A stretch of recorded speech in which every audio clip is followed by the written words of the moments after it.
Hello, hello, hello, hello. It is me, Brian, from Dungeons on a Dime. This is a little impromptu working on a dime stream. Feeling a touch unmotivated today, so I thought I'd stream myself making a new layout for Vice and Virtue. The first original layout, which I'm going to open up wherever it is that I stuck it. There it is. Was a It didn't use grids as a base system because when I made it, I didn't know how they worked, and it's a little clunky. I was really proud of it at the time when I made it, but I think the design could be stronger. The text could be better laid out. I now understand how baseline grids actually work. At least I think I do. So I'm hoping that I can make a sexier layout for this zine, so that I can then get Jake to be making some art for it. Yeah, so this is what it looks like right now. And I'm going to be making a whole new document and just setting everything up from scratch again. Because sometimes you just need a fresh start.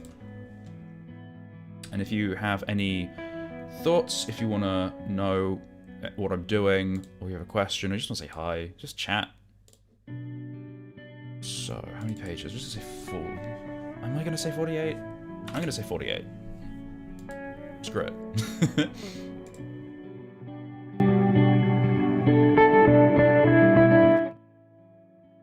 Yikes, that music is loud. I did not mean for that to get loud.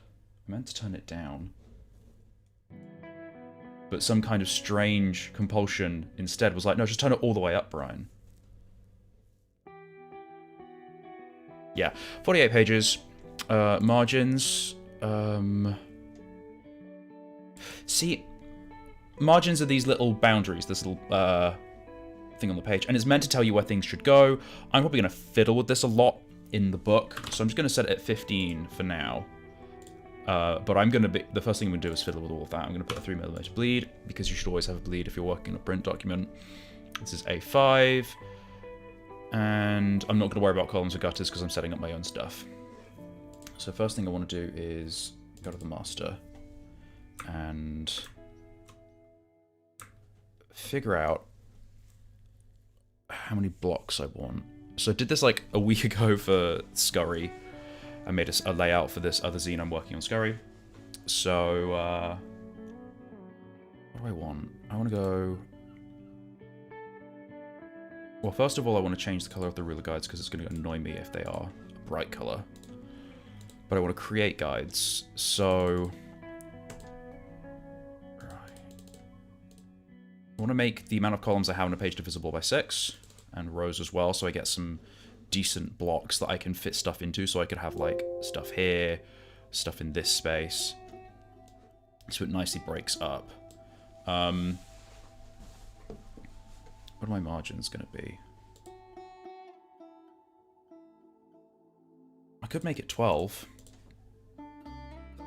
See, this is A5, and yeah, at this point it's, you know, you can't see the wood for the trees as to where you want to put stuff. So I think 6 is the way to go. Maybe even 3.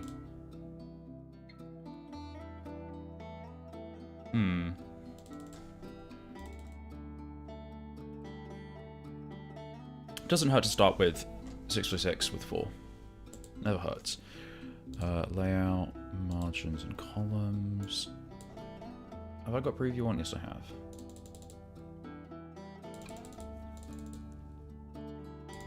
Oh, hang on. I want to select both pages when I'm working on my margins. Cool.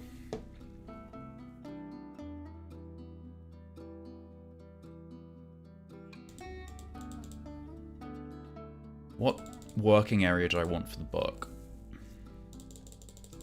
So if I make this much smaller, this is more like a manuscript with the text in the middle and an illustration around it, but that can feel very weighty. It's nice to have a little bit more on the inside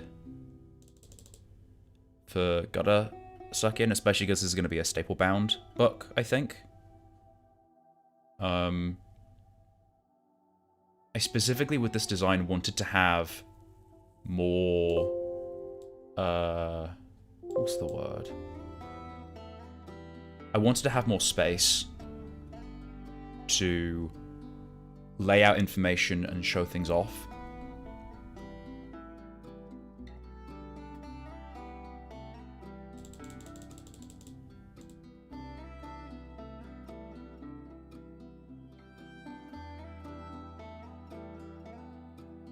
So I'm going to make those guides again. Remove existing. 6, 6.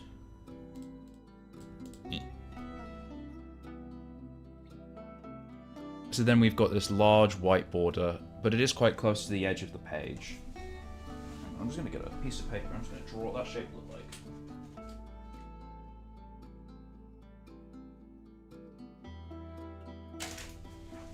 All the paper's stuck together because it's dusty. Hang on.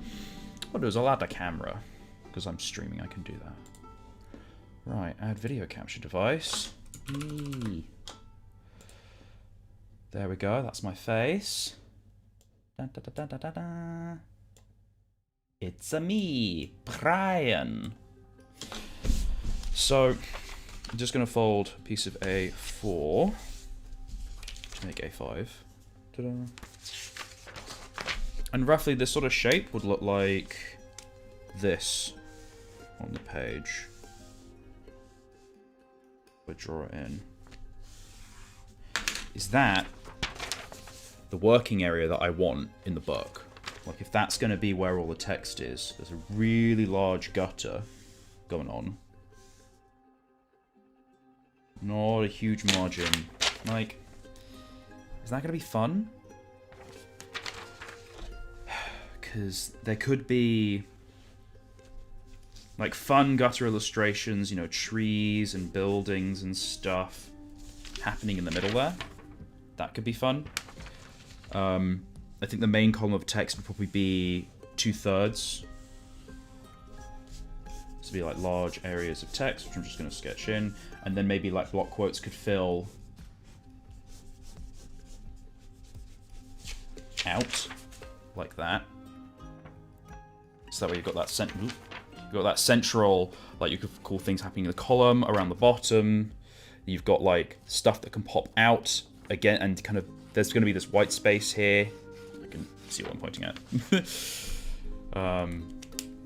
Could be cool. There's something I want though. What are some other ones I could do?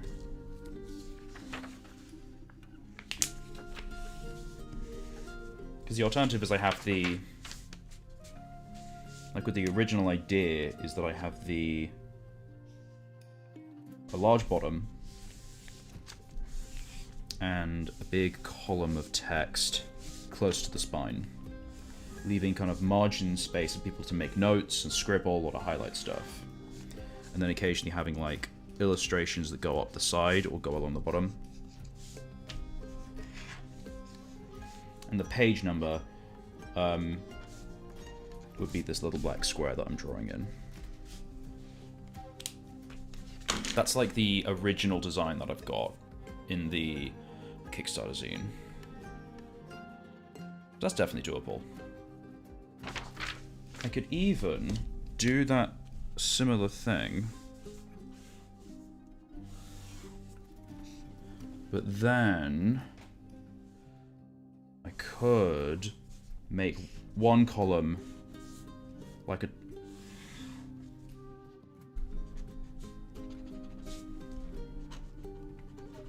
This feels dumb, but I'm gonna, you know, show it. Like, I could have the pages almost feel like they're flipped, for that sort of like upside reverse sort of energy. So like page, so this is the, hang on. This is backwards because it's flipping the camera, but this would be the top left, this would be the bottom right. Oh wait, that is right. Yeah, that is the left. Yeah, anyway. Top left, you read through the page, and then there's like a large top here, a large bottom there, and so maybe like this could be the text, and the, you know, the book, or this would be the book information, this would be like printed or whatever, or don't know, chapter. Oh, that's something else. Do I want to have like fancy blocks in for which chapter or book belongs to? Like, do I have a block of text somewhere? Is that something I want as part of the design? Sort of like you've got your page number and then a block of text. These are important things to think about, clearly. So what would that look like and where would that go?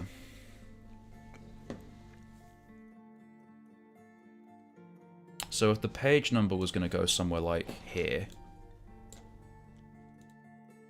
because like this would be roughly where the, hang on, I just realized my face is taking up a huge part of the screen. Let's go back to making me tiny.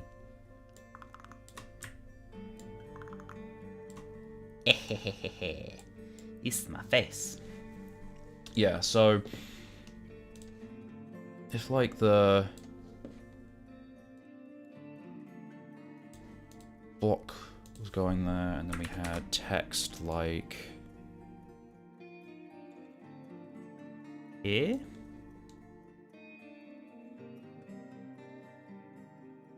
No. There. That's where my margin is. And then more text there. See, I think that calls for a 12 column thing if I'm going to have that small little segment running horizontal up that way to make sure I get it right.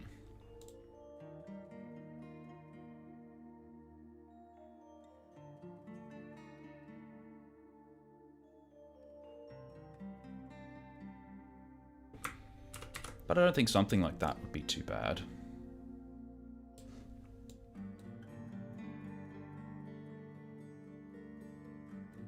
Well, actually, that feels quite oppressive on a page. If I make this like A5-ish, that's quite a lot going on there. So I'm going to say no.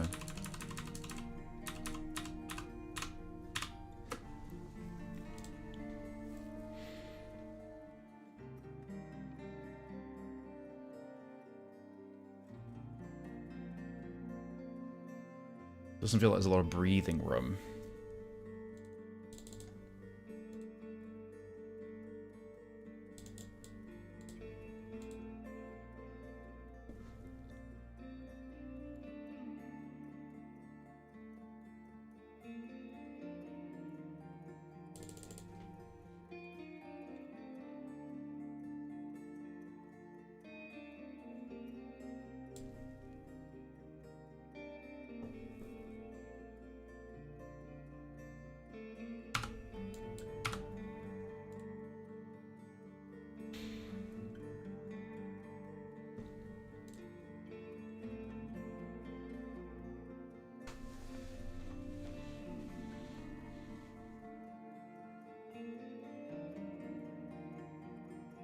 So like the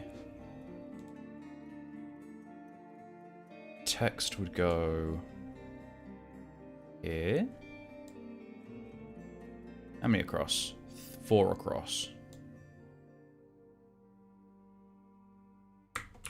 And then we'd have it like that, and then we'd have a little block over here for the, that's roughly half.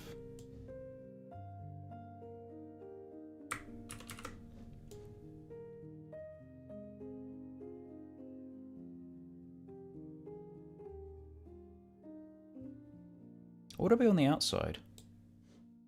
Because we could put it in like this space here, and that could be fine. Makes it a little bit more like outside, out of the way. See, that feels a bit more balanced. And that does give space for illustrations up here in these sort of like column spaces. Nothing can go in the gutter, that will just be not seen, completely sucked in. Though we could have like a page-wide illustration or something like that, or maybe like the text does something like this, where like it only reaches down this far, and then there's an illustration along the bottom here that could maybe go full bleed. Or even possibly we could shift text to the other side here and have like a full illustration that goes across like that. And that feels messy. Didn't mean to do that.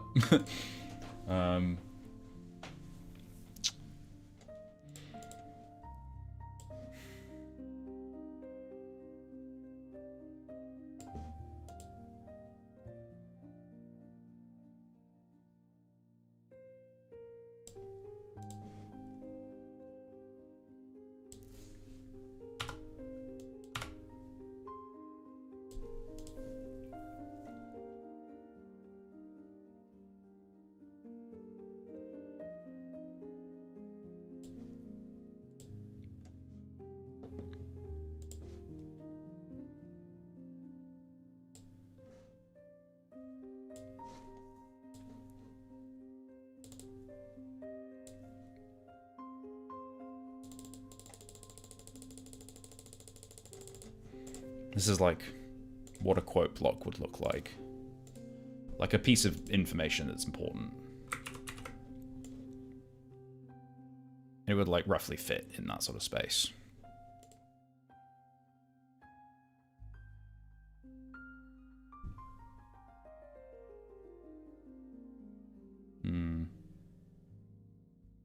It's all right.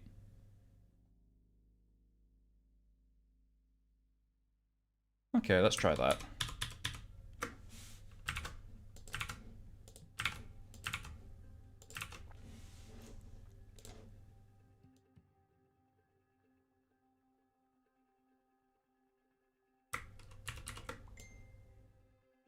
I cannot, for the life of me, quite remember.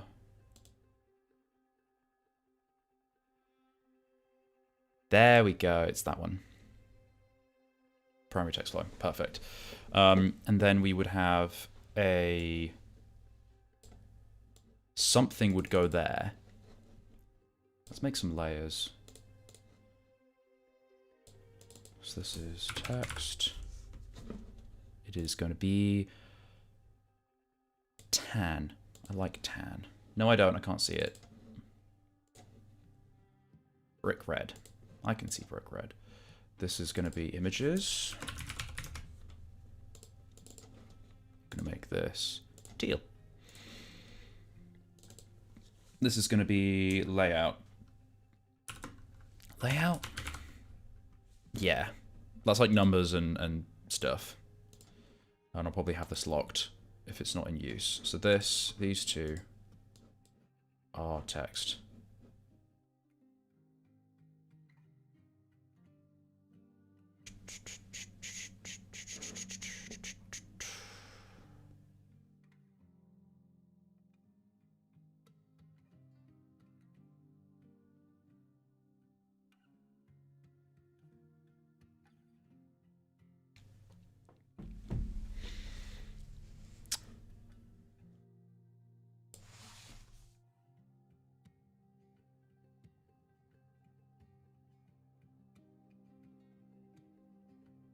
Now I need a baseline grid, which means I need to identify text. So I'm going to cheat and go to Vice and Virtue, Kickstarter draft, B&B draft, blam. And I'm going to nick all the stuff I did and drop it in.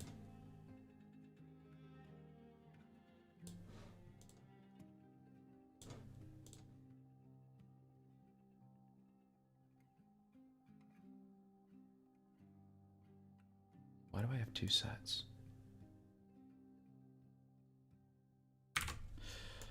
That is a question for another day. Cool. Take those out. Get rid of that folder. Right, what are we working with? This is the... What are we working with? Why am I not finding the... Hello? Oh, because it's a primary text frame, won't let me write it, which is fine.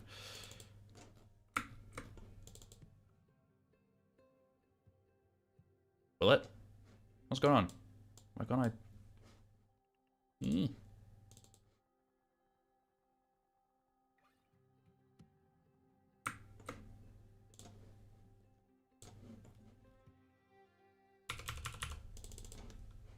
It's not letting me write in it. It's so rude. Okay, so we know that we can type. Why is this not showing up? I don't like that. Why are you being rude?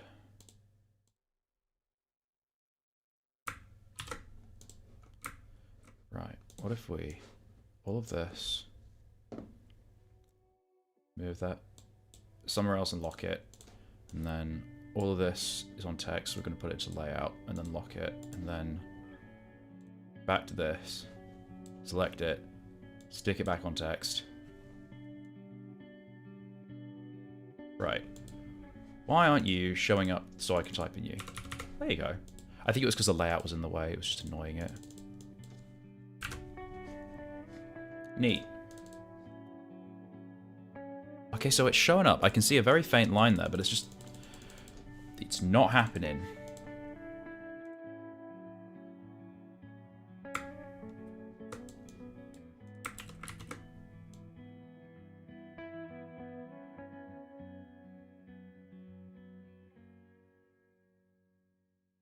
Yeah, I just can't... ugh. Sometimes I just don't get InDesign. I know this is probably a problem. Just turn that off then. Still not showing up.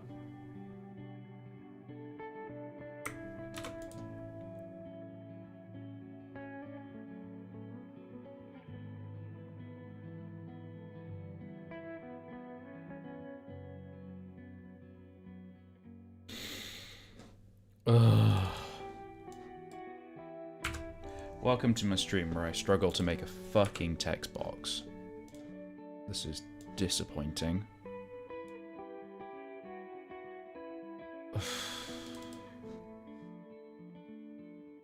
You know what, fuck it, I'm just gonna do it manually.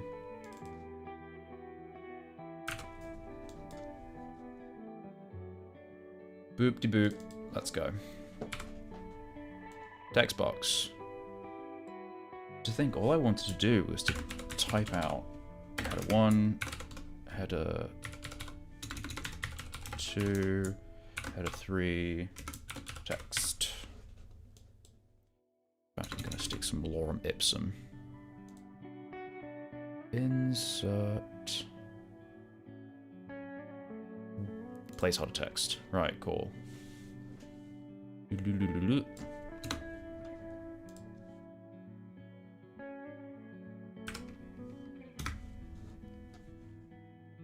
gonna duplicate that. There we go. Right, so header 1. Header 2, header 3, and then body, body text,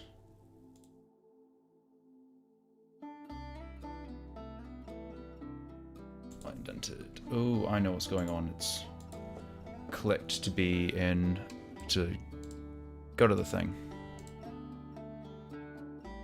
There we are. We're not starting it to a baseline grid just yet. We're just figuring out what size looks good, and then deciding on a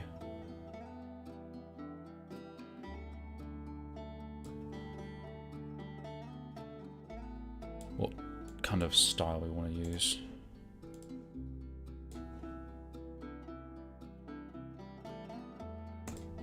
There we go. Cool. So these are the fonts that I'm using right now. This is the decorative font from the logo. And then this is just Allegria and Allegria Sans. And this was Crimson. I don't know why I really liked Crimson when I was designing this, but I feel like it's actually kind of hard to read. Ugh, being dumb. I'm so used to text editors now that I forget that you have to... Is it control space? What is the command? Command enter? There we go. Hold. Ooh, that's not going to be fun. Why, again, why have I got two sets of... thing? If I just... drop that out. Get rid of that. There we go. Right, this... none, bold. Cool. So I feel like this is quite hard to read sometimes.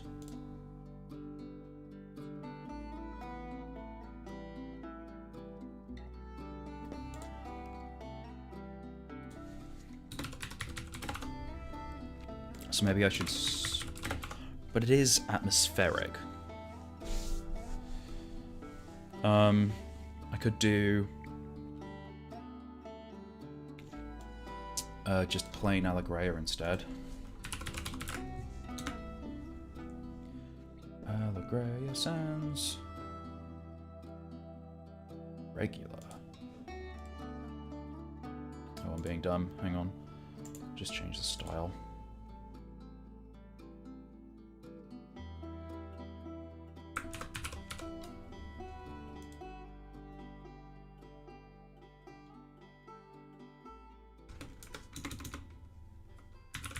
What the... why... Font base. Why have you not got Allegreia active? You do have Allegreia active. Don't lie to me.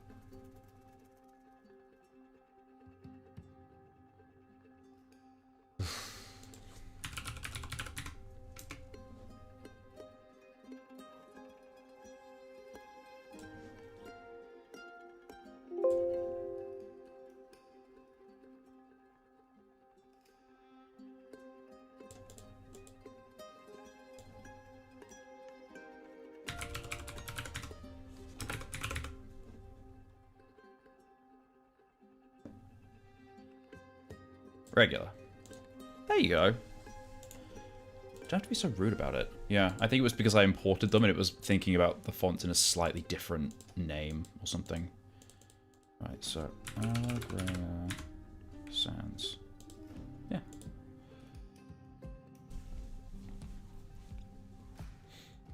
So that gives it a much more modern feel.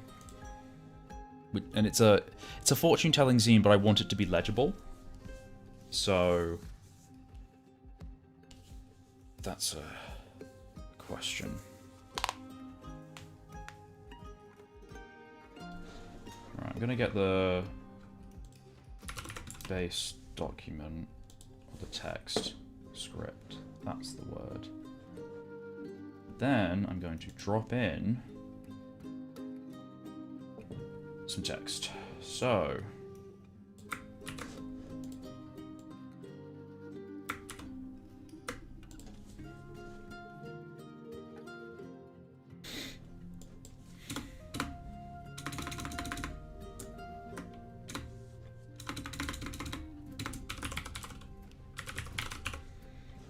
introduction, and then that's italics. There's another one here, it says it here.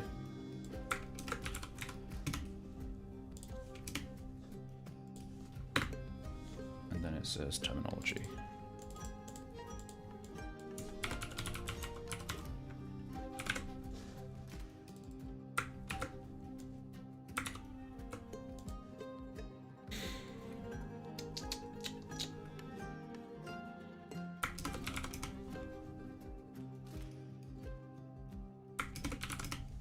Ooh, that's going to be something for my editor to catch. All the times that I've used and instead of an ampersand when referring to vice and virtue, because it's official as the ampersand. Right.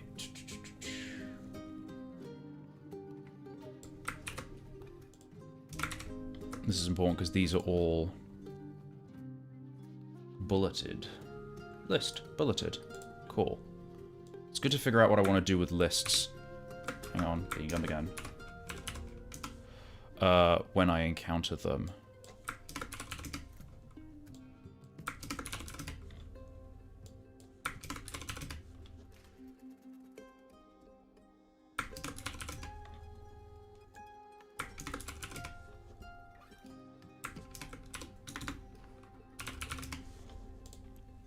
Alright, so the first question is, are these spaced out enough? Does this feel comfortable with the amount of space that it's got?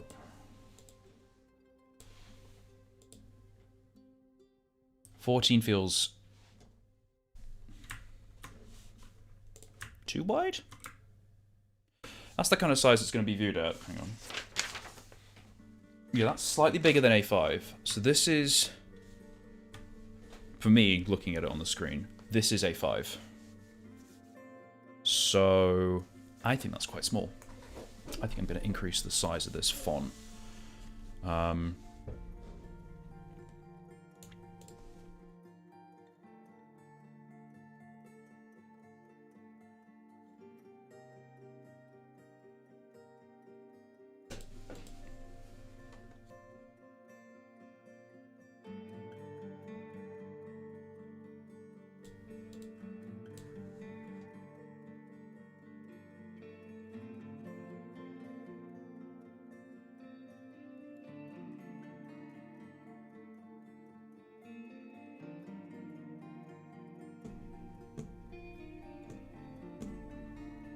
This does look rather basic. Hang on, I need to then increase the size of the headers as well. Header. Basic. Gen. Where am I looking? There we go. Make this like 17.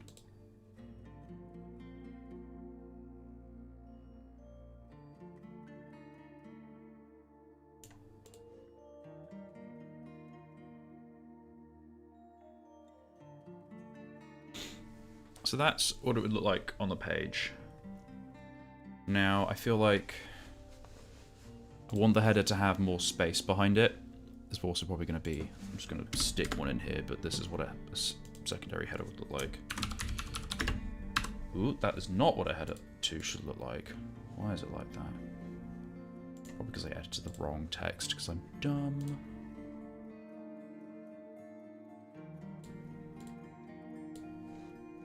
Oh, no, I know, because it has the italics tag. Again, because I'm dumb.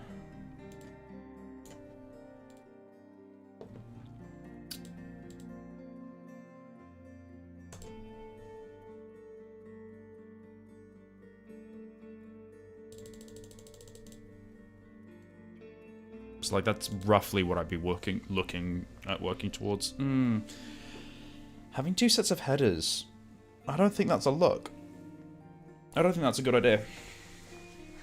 There's a big dissonance happening, because these are all soft, this is randomly hard, but this is kind of really curvy and only slightly angular, while this is much heavier and more angular.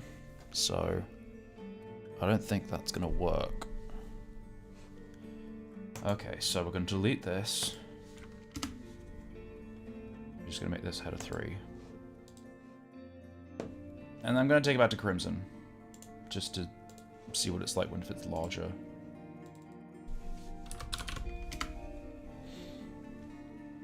See, this feels fancier. This has got that little fun little ampersand. What if I can change this? Type, glyphs. If I slap in that ampersand. Nah, that's the only ampersand in the font. Dang.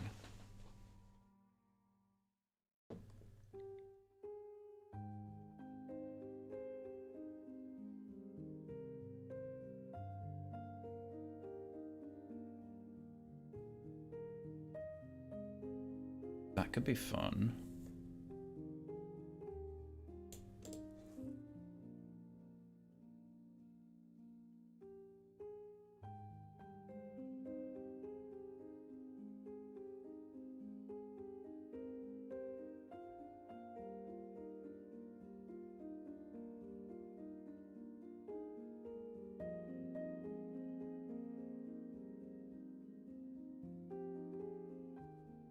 I think it'd be indent and spacing, but I just don't know how to... What am I... I'm working on header 3.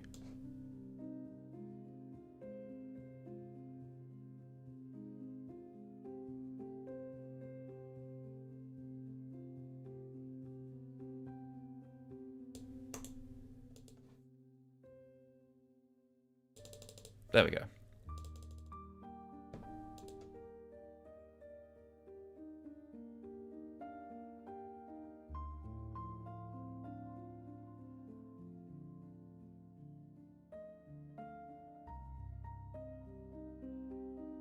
Okay, so that's just a limit from the right. So there's no way to make it like go outside of the frame by accident. Okay, that's fine, that's fine.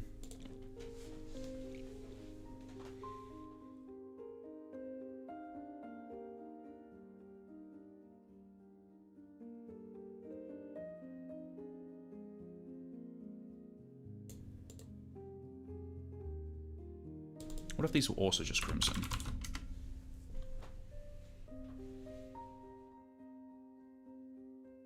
And small caps.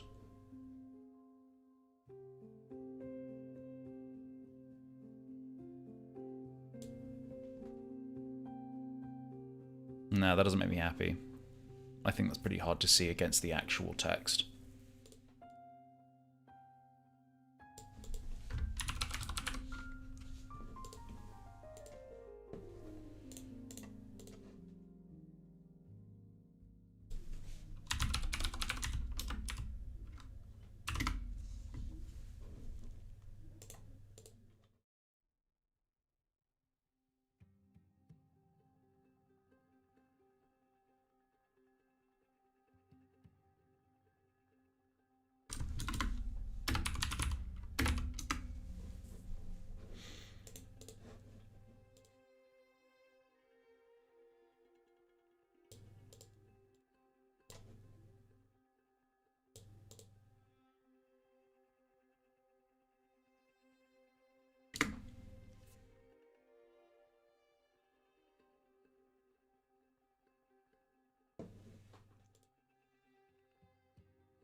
Oh, I got myself a mechanical keyboard and just realized I don't have a number pad enter to do a column shoot thing.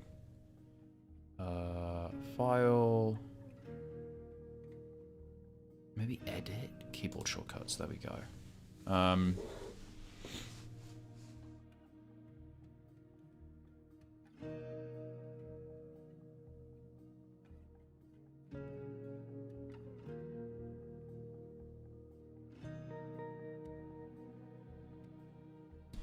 Like insert column, insert row.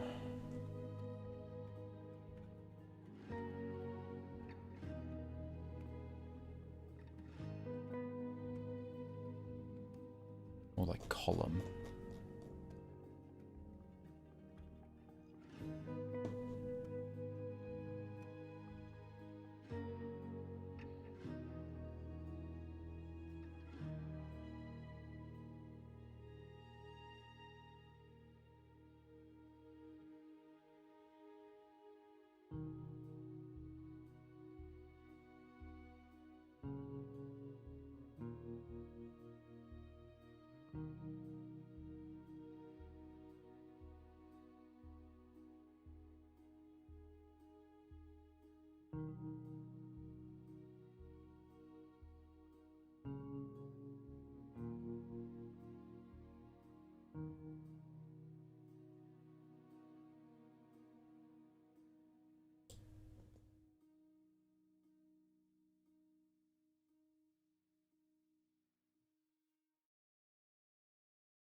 Column break, there we go. So new shortcut is... So column break is normally number pad enter.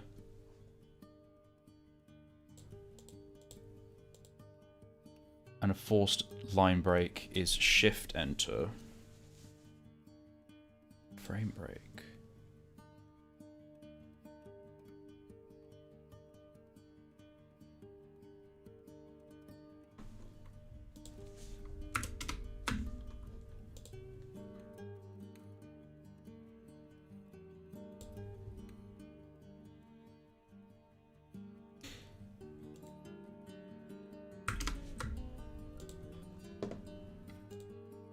Right, so if I do that, do that.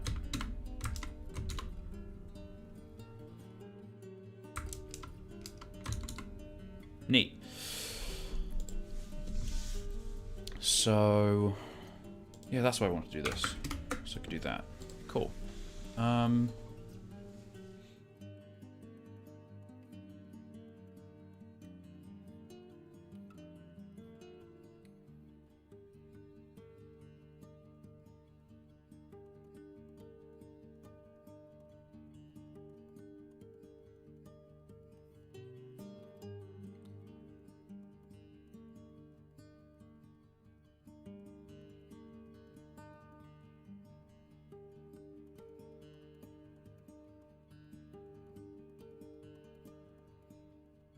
I'm just staring out my window. It's been all snowy and now it's all sunny and it's all melty.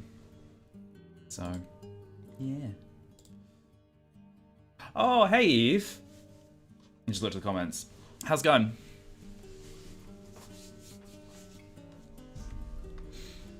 I am working on this Vice and Virtue layout. So I've decided that I'm going to do a 4x4 grid to break up the text in this book. And now I am deciding on font choices for the book, because I made some choices much earlier on the original Kickstarter draft.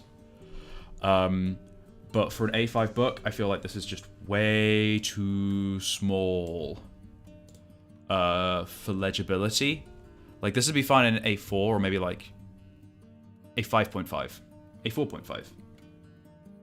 Like something bigger than just like a tiny little thing. So I'm just rearranging stuff right now. Yeah. How are you? How's life going?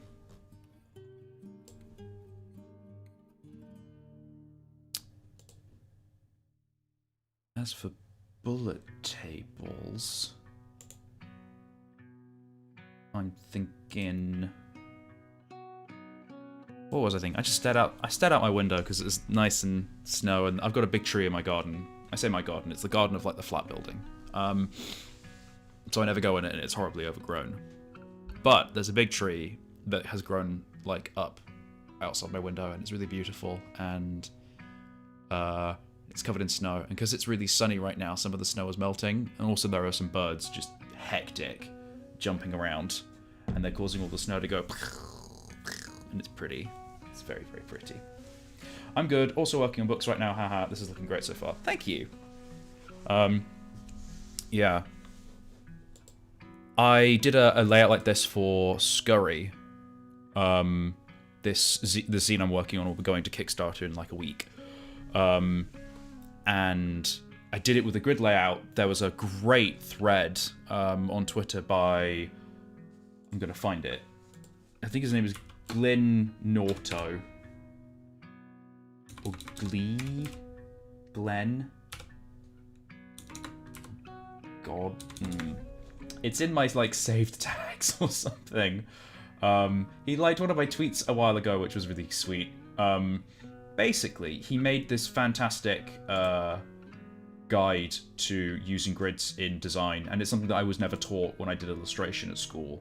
I was always taught, how to make artwork, not how to fit it into a page with text, so I'll retweet it at some point.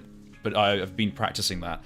Anyway, I did it for Scurry, and then it's been super easy laying out that entire zine, 50 pages of 2,000 words of text with lots of illustrations, all of that work I laid out, and then bam.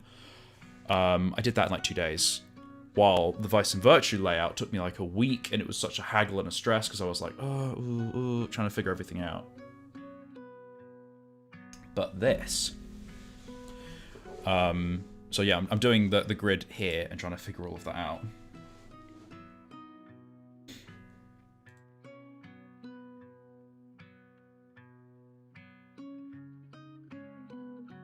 It's in my bookmarks, if I know where my bookmarks are. Twitter keeps changing what everything is. Bookmark, scrolling down, pretty artwork that I saved because it was really pretty, and some animated stuff. Clayton Notestein. Layout and grid. Kablam! This is my Google Docs. I'm going to put the link into the chat if you want to have a little scribble around. But it is a really cool layout. So there's a link. But it's just a neat website that goes through what each parts of the grid are, with really detailed examples, and what kinds of different layouts are very useful, the power they can have, and then examples of like just simple practices. Honestly, I think it's a great guide. It then has examples. It's very like tabletop role-playing game focused, but I think in practice all of this applies very well to text-heavy books. And then it's got some good examples of like these things going on and where you can find inspiration and stuff. But it's a really, really good guide. So Scurry is also going to be A5. It's going to be landscape, not portrait.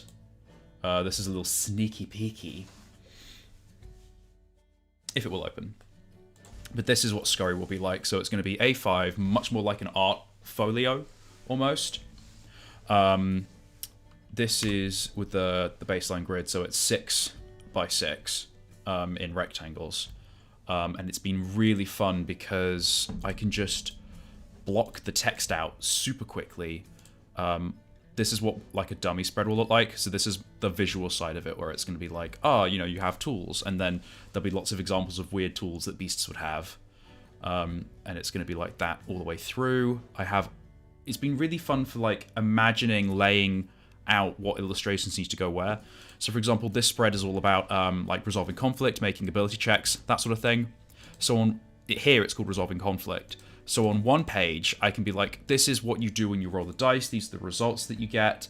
And then over here, I've laid out the 4 different like varieties to that. Essentially how you can use your skills and your tags and different things to affect resolving conflict. So as a spread, it's all very comprehensive for the information that's getting presented.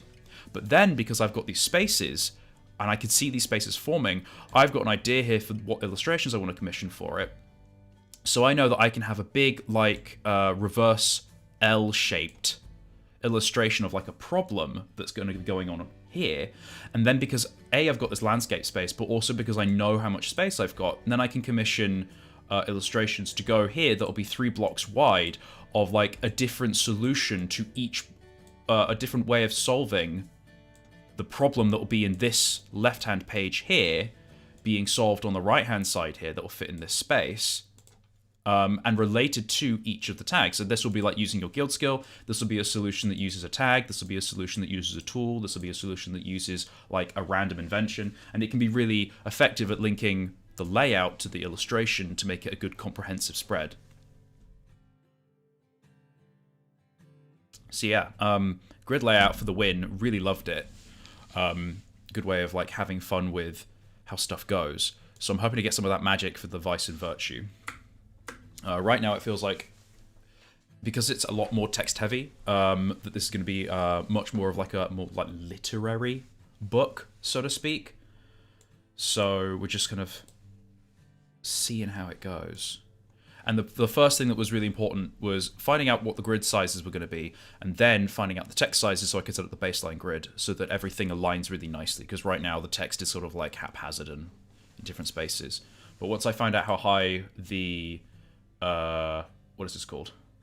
The leading is going to be, then I can set that to be the baseline grid, and then everything will line up to that leading on the page. So, yeah.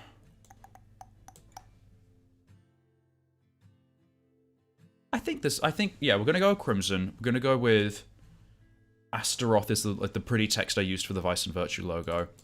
I think maybe, I'm just going to see what it'd be like, because less fonts is always better. I'm just going to try what Astaroth looks like for the headings. If I can figure out or remember where I type in these things. Okay, that's really small. What if I Character format. Okay, so that's got to be really big to be legible. That's a no. Okay. I'm going to keep it like this. I'm going to keep it like this. So, next, we ask ourselves if the text could, if it would be fine with it just being a little bit shorter. Oh, have I got this stuck on a grid? Yeah, there we go. Should be like that. There we go.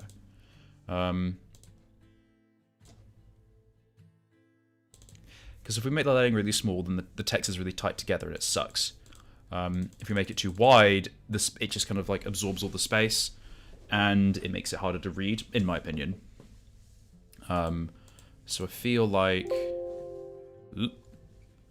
just going to turn the grid off. That feels like a decent amount of space. How much space is that? That's 17.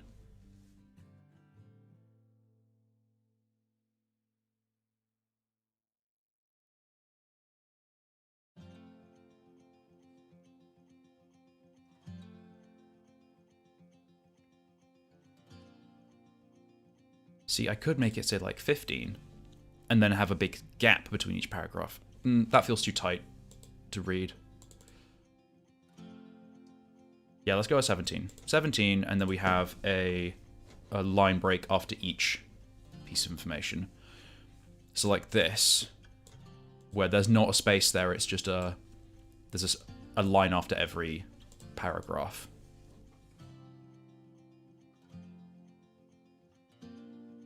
Okay.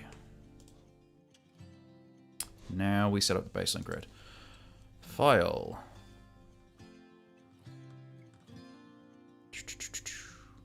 No, it's not in file. It's in preferences. So it is under grids, I think. Yeah, there we go. So that's going to be 17 relative to top of the margin. The margin is that purple area. Increment. Oh, no. Start 0. And then 17. So that's gonna, what this means is, the grid's gonna start at this purple line at the top, the margin where the text is gonna be, and it's gonna put in a new line every 17 points, which is exactly the same as the text that I've got there. And if I wanted to look at it, it would be grey, so that I could see it, but it's not blinding. No, light grey. And if I had incorporated a specific grid here as well, then I could have it in grey, but I'm not going to have the document grid because I think it's ugly. Instead, I'm going to use guidelines. So, that's what that looks like.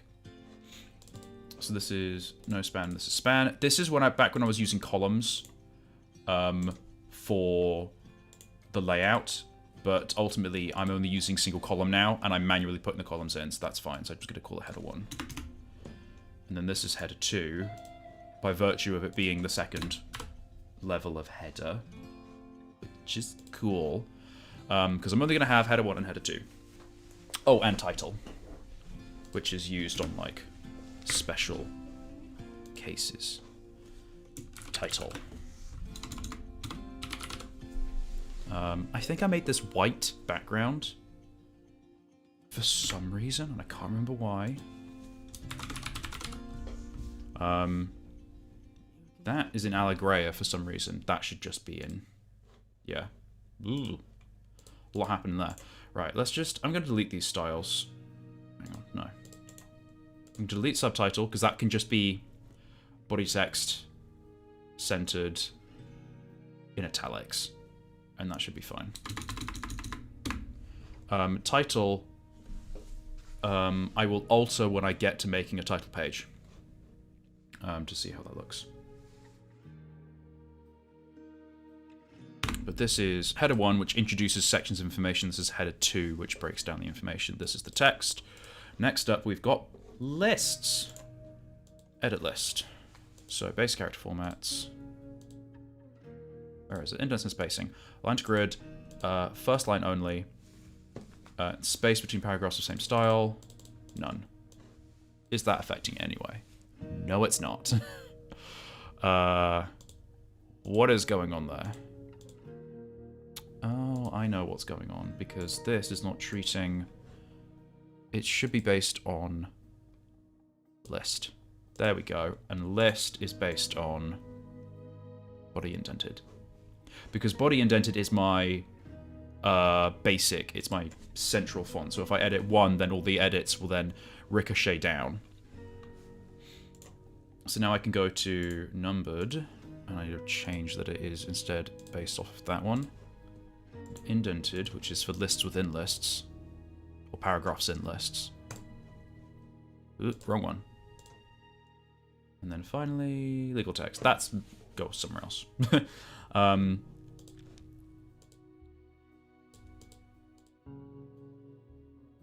Ew. Why is that not updating it? What is going on there?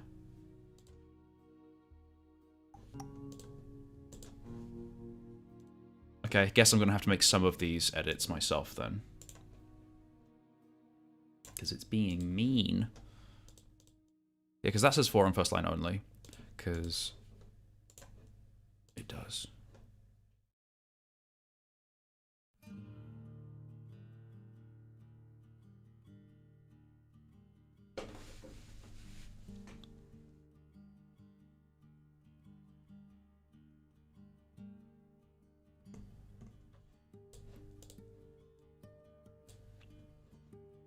What if the body text was slightly smaller? Like 11.5.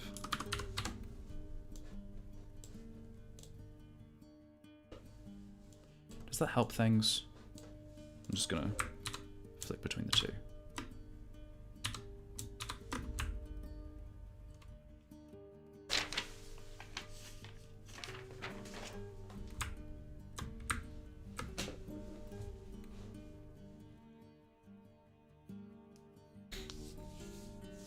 If you're still watching, Eve, what are you working on today? What kind of books are you fiddling around with?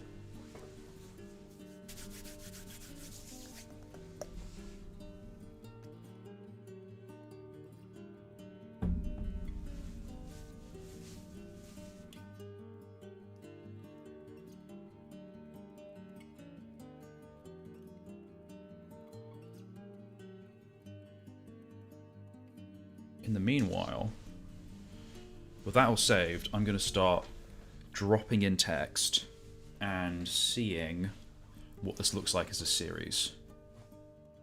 So, yeah.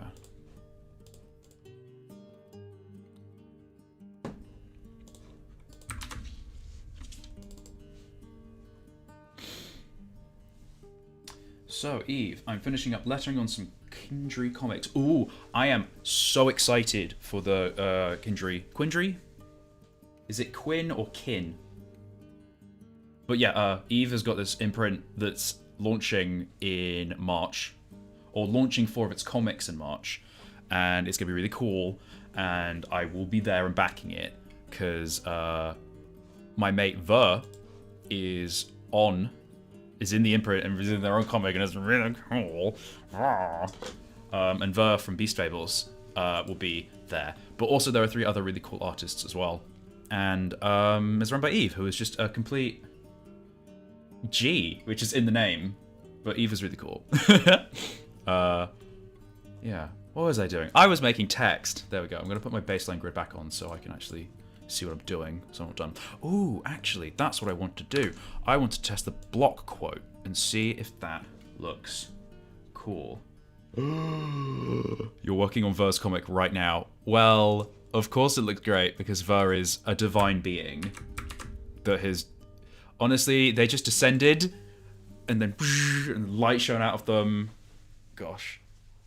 It's so awesome being Ver's friend because Ver is so much cooler than I am.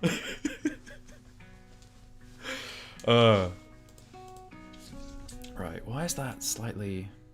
Snap to it. Right, I wanted to go to my text and grab some stuff. Mechanical overview. That's a decent amount of stodgy text. Slap. Right, and then we go like this and this and this.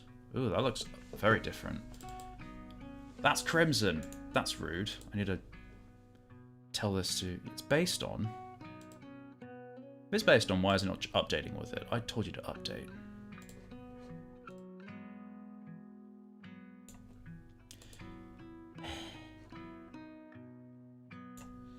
At this point, it's not even worth it. I'm just going to delete it and make a new one.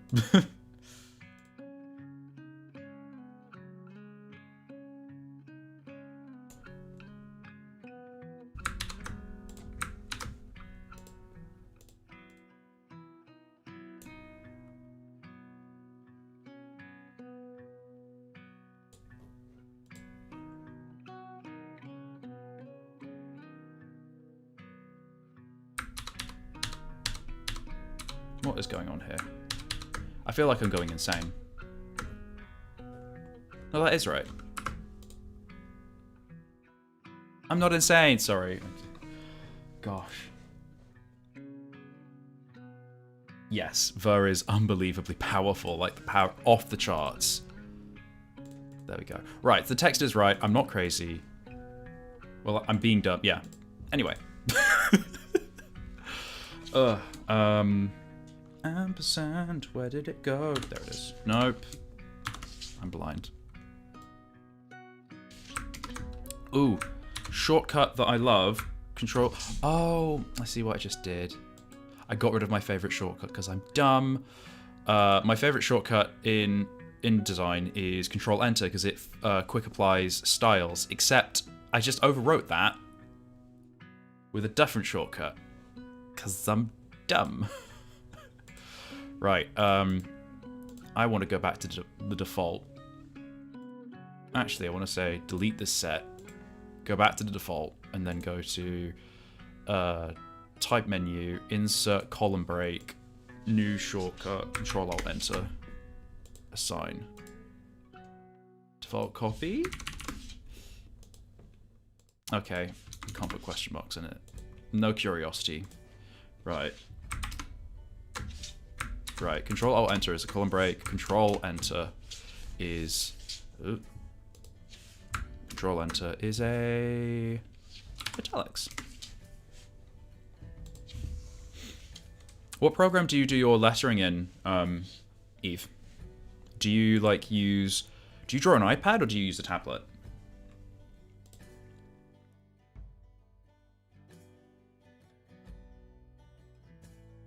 Meantime, got that text. Now I'm gonna make a block thing. So we make a. How do I want to make a block? Okay, so I feel like I'd want to have a sufficient amount of white space. So we're gonna make that, and then paper. Then we're gonna say wrap. So that way the text wraps around it and fits within the grid system still. So it's still within where it should be in the grid. Ooh. Click.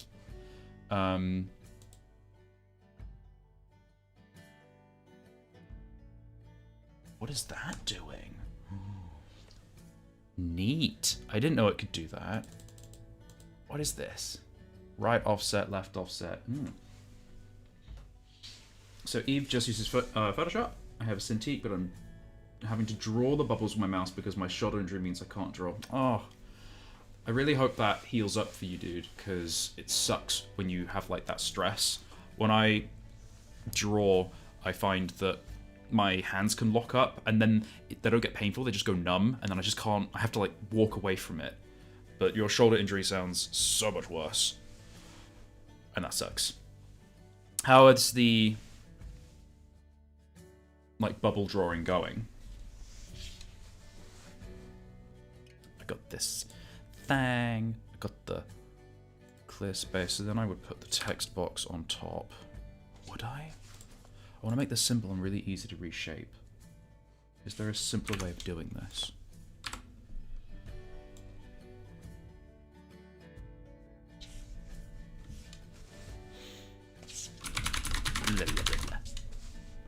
Put in text in there, and then I go to text wrap and I do that. What if I do... Ah, so the outside inset does this. But then it means that that happens where there's this extra space where that isn't actually happening. Is there a way to wrap to right side? Largest area. What do these different options do? I'm just having a play.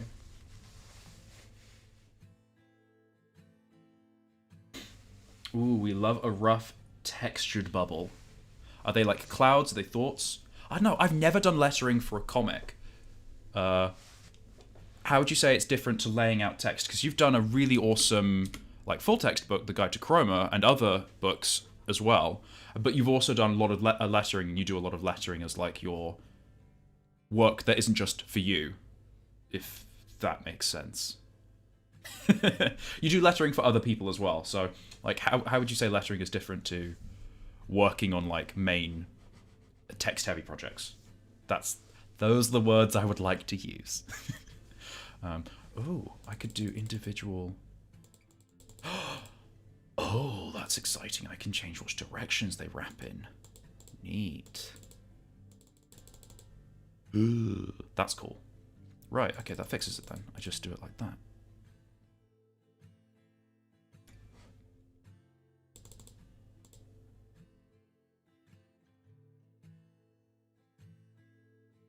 Right, if I take this and I move that there, that's also going to wrap.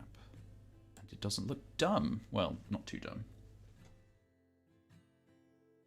Right, now I need to do a quote case.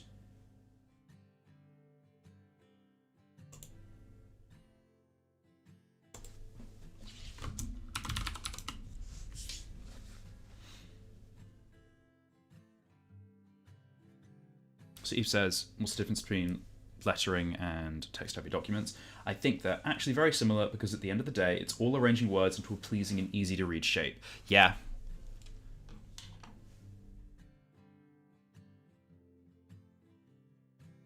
I do prefer comics lettering because it's fun working out the flow of the page and working around the art, but the book layout is a nice change of pace. Yeah.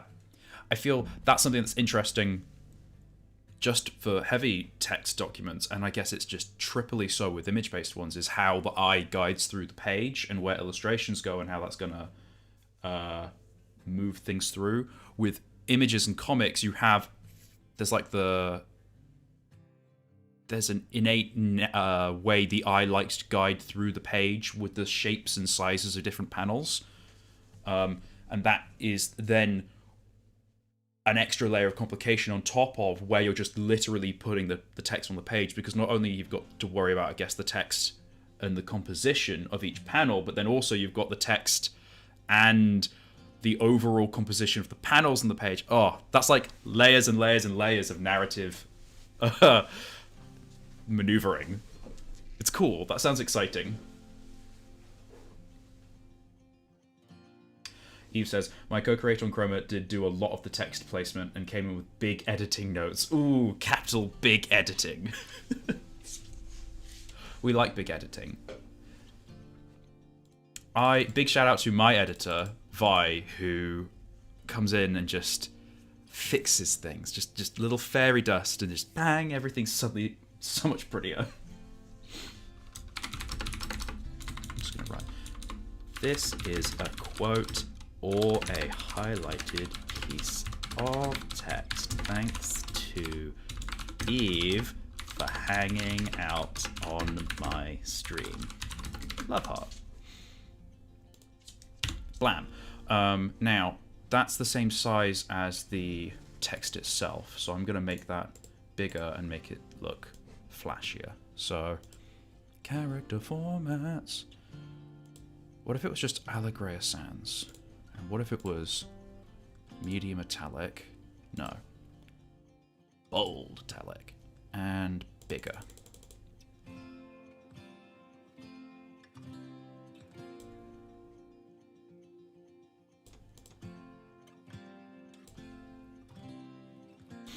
So that's on the grid. And it's a bit tight. So maybe if it was just 14.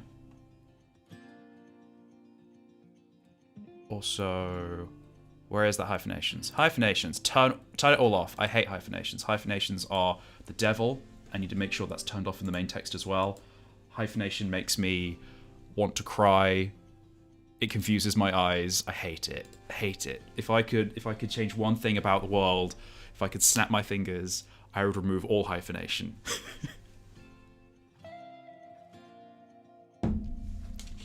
I think that looks pretty decent. Let's check it. Yeah, that's not bad. Except, for some reason now, this is pushing a lot of text out of the way down here.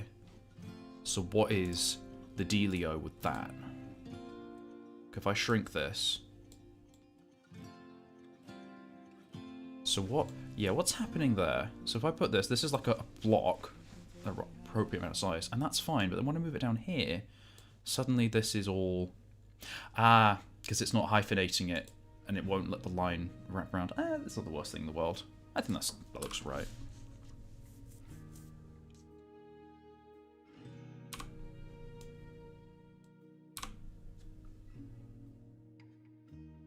That looks pretty sick. Okay. Always save your work. I remember I got halfway through editing a video on Premiere Pro, and then I made a mistake, and the autosave removed all of the... It overwrote the file, and then I was too far forward, like too far down the rabbit hole, that I couldn't just Control-Z back to the original state, and so the mistake became permanent, and I lost all of my work. So always save your work, always save backups. It's a lesson that I repeat regularly, not just for your benefit, but for my benefit. Mostly for my benefit, because I'm dumb. This is Vice and Virtue book. Hang on, we're gonna... yeah. There we go. And this is VV book draft 1.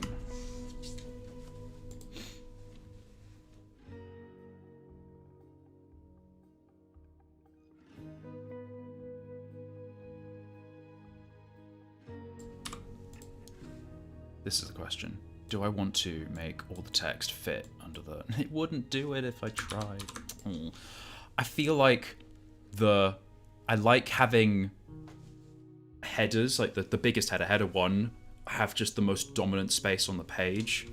I don't know if that's just me being finicky, but I think it looks really cool. So I feel like I kind of want to just shove that down. We'll see. I can just do whatever I want. But I think it looks cool like that. I impulse Control Save almost after almost every stroke edit I do. Yeah. Ah, that's actually a really good thing that's just reminded me is edit, preferences, general. How many? There's like a... It's around here. File handling. Recent items to display. Where is it going to be? There's going to be a track changes. No, it's autocorrect spelling. It'll be in here somewhere. There's an option where you can increase the amount of options your programs have, the amount of edits it tracks, so that you can then undo. It'll be in here, and I'm going to put it to like 5 million, because then I can just undo everything and redo everything. It's probably in like interface or like...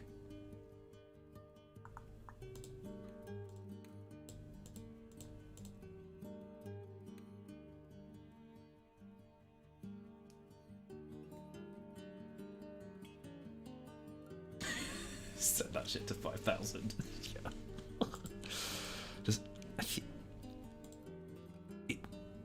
I know that with Photoshop, it would be in the menu where you've got like the amount of data that InDesign or like Photoshop would have access to, but I don't know. I'm just gonna Google it. InDesign number of tracked edits.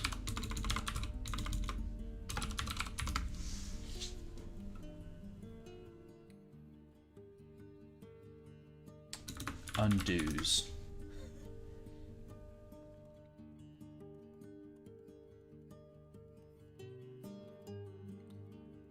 Go to Library, Caches, Adobe InDesign.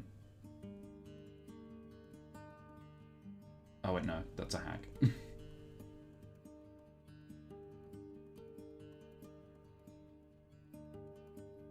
Okay. Those are like deleting files. I don't know. Change undo preferences. There we go.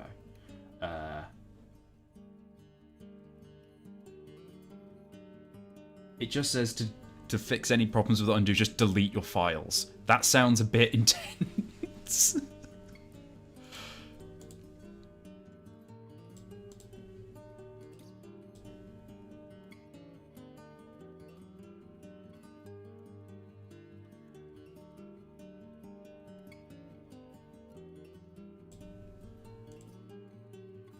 Oh well, it's a problem for another day. This is me getting distracted. Ooh, under history states. I'll stay distracted for a little bit longer.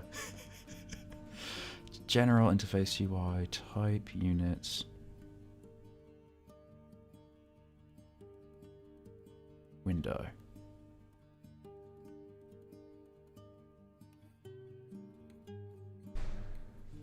I don't think it has a history. It should.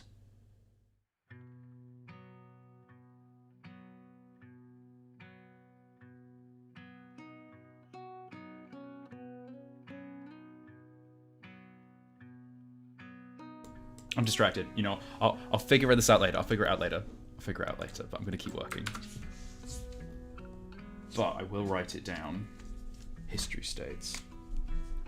Because I need to change that shit in Premiere Pro. I only have like 50 states. And then it's gone.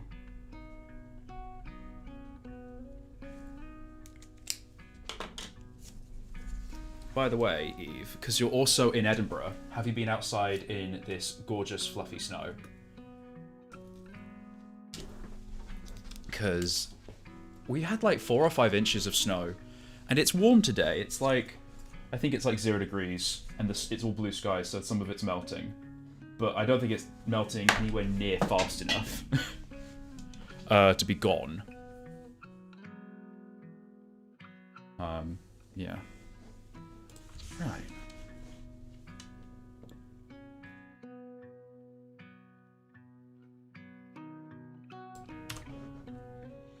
Back to editing mode. I'm actually gonna start laying some stuff out.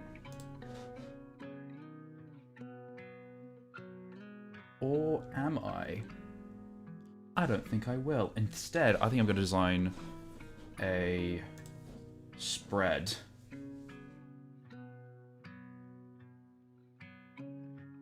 So you have been out, went for a walk the other day when it all hit, and trying to convince my brother to come make a snowman with me.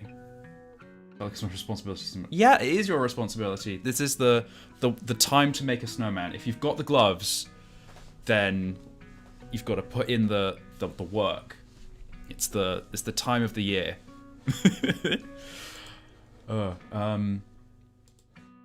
went for a walk around Arthur's Seat, and I saw some cute. They're not seagulls. They're like grey-headed seagulls.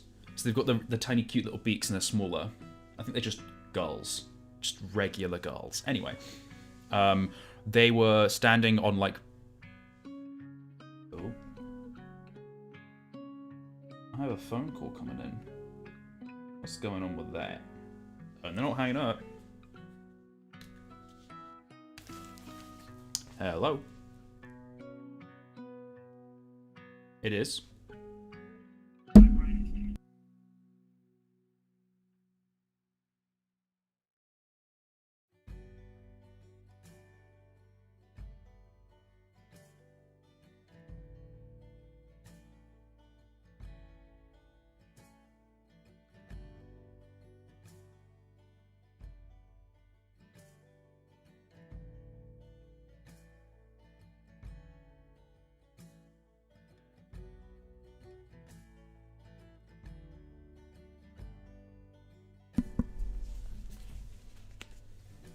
Turns. That sounds like the right word for it. Anyway, sorry, I got a phone call from Mindful Chef of places. Mindful Chef.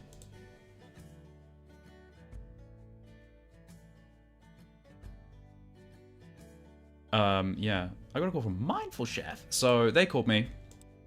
Give like a subscription, whatever. Story. So there are these terns, these birds, on the ice, and it was so thin that every time there was a ripple, the actual ice would like wriggle and ripple along, and then very occasionally the poor little birds would just fall through the ice, and they'd be like, ah! And they, like, one would just fly to a slightly different patch of ice where they would stand for like a minute, and they would just fall through the ice again, and they get cold and wet, and they go, ah! And they'd fly off. But there were like hundreds of them, and they were all just watching each other fall into the water, get cold, and then fly off. And it's almost like they were silently laughing at them. It was great. Anyway, yes, building a snowman is life necessity.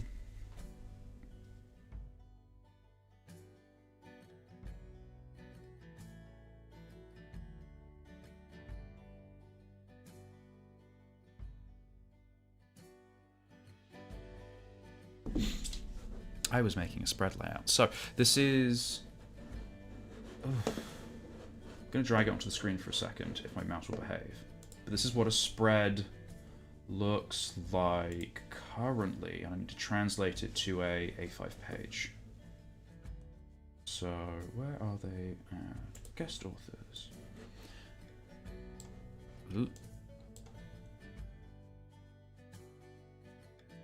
So this is a spread as it is now. It's about 400 words of text.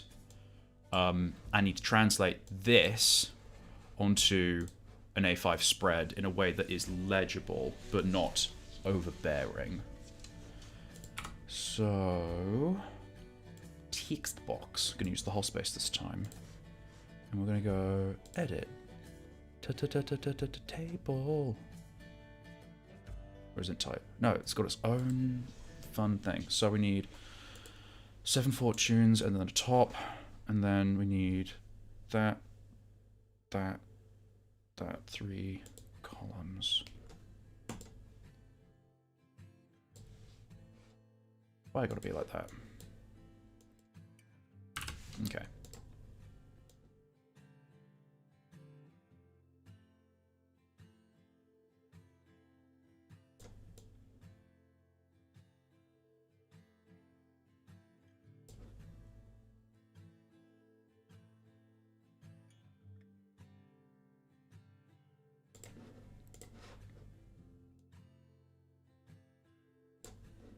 We're going double screen, baby.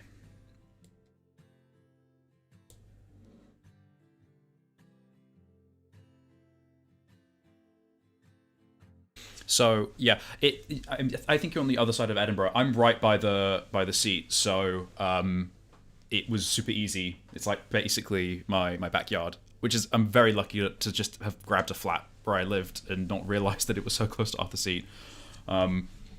But there's like loads of great parks around Edinburgh as well. I think you live really close to Mary's Milk Bar, which I am jealous about because I think it's a great, delicious place. Actually, I know why I wanted to do 4 columns. I remember now. Create table. Because it meant that I could break up the top as well. Great. So these were going to get merged. And then, oh wait, no, I needed loads more. I'm dumb.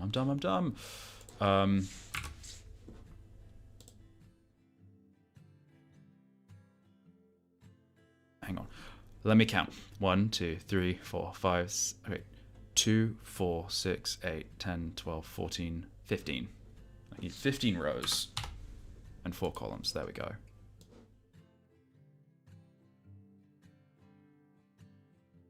You've never been to Mary's Milk Bar? They do some really great ice cream, essentially.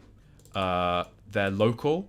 Mary, who owns the Milk Bar, was trained in like Italy, fancy Italy, which was, you know, good for them. And they are super popular, especially during like the Fringe and the summer. They do blocks of ice cream that you can take away. Everything's handmade, and they do some really fantastic vegan ice creams and gelatos.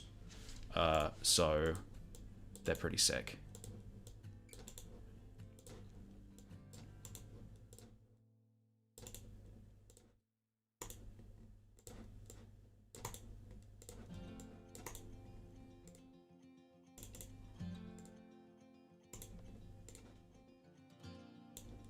So right now, these are just the spreads. These are the random encounters, basically, for Vice and Virtue. So I'm just organizing them onto a single page. Yes, it's the one in Grassmarket. It's at the very edge of the Grassmarket, near the castle, pretty much at the bottom of those long kind of stairs that go down from the top of the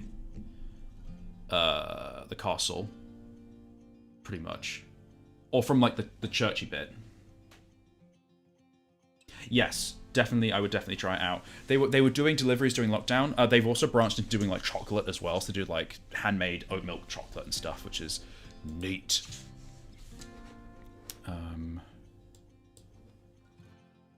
Yes. So I'm just gonna drop some information in here. Yep, this is definitely. I think this is going to have to be two pages per spread. That's going to be a lot of information. Yeah. I might even have to make my own. Might even have to make my own. How am I gonna get all this down?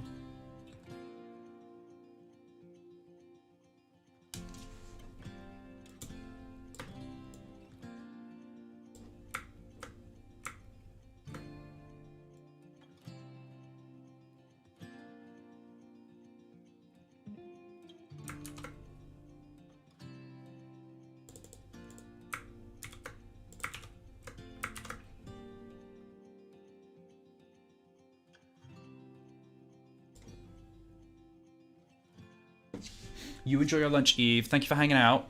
I'm going to keep playing around, and then I'm probably going to drop off at about 3. So, yeah. I hope you have a wonderful day, and thank you for hanging out. It's been really fun. I wish you the best of luck with your lettering as well. I'm going to have to rotate all of these pages. That's going to be really annoying. Because then I'm going to have my head turned like this the entire time. And I've got a crick in my neck. I might have to work on a whole separate document, actually. Because then we've got this gutter here that's going to be really... What if we manually put in a block, like so? And we just say...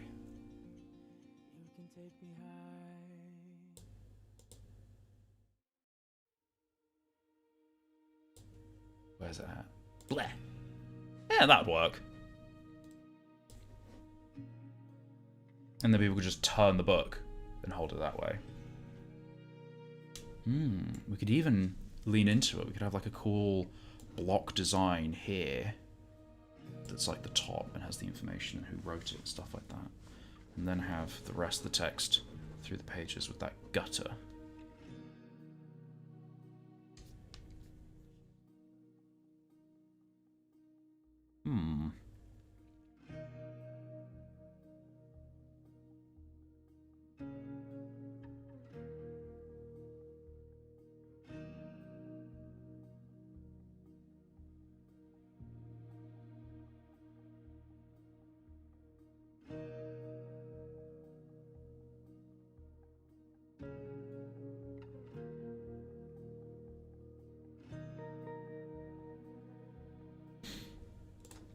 Alright, I'm going to do is I'm going to copy all of this. Make a new document. Not a dumb idea at all, is it? We want A4, which is lingering somewhere. A4. It's literally right in front of me. Okay. And then we're going to go Control V, and then we're going to go like that. Plop it right in the middle. Okay, so that's what the layout looks like, but over here, I'm going to go load, paragraph, styles.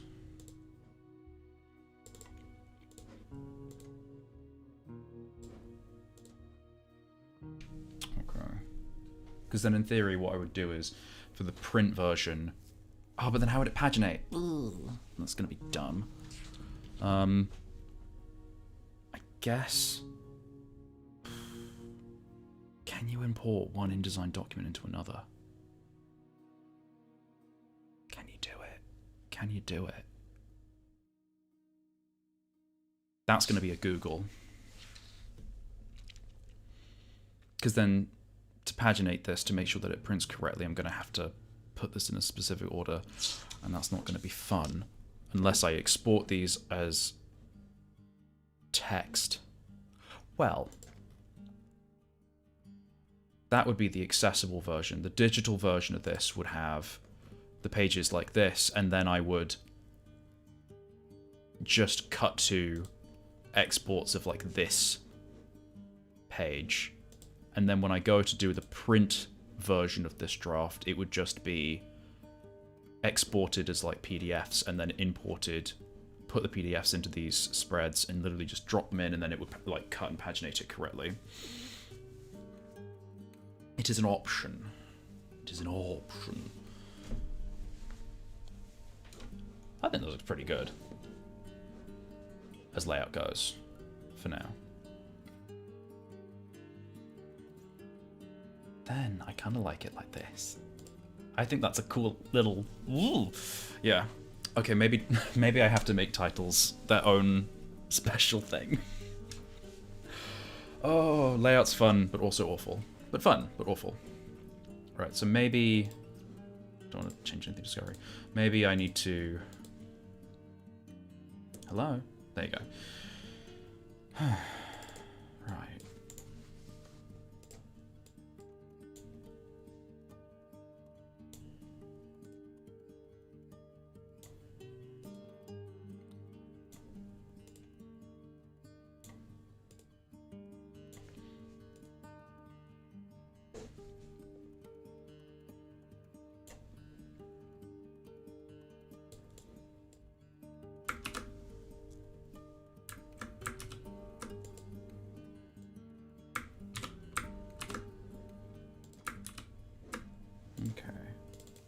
Oh, I need to go into table style. This is going to be a whole thing.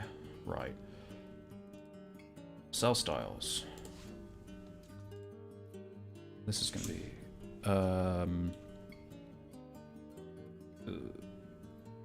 spreads, side, text.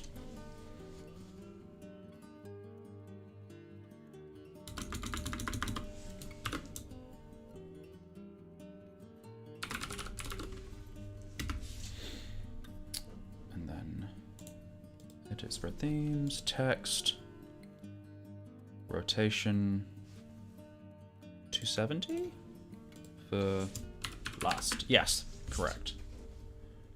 And then this was, I'm gonna have to have their own set of. What is that doing in there?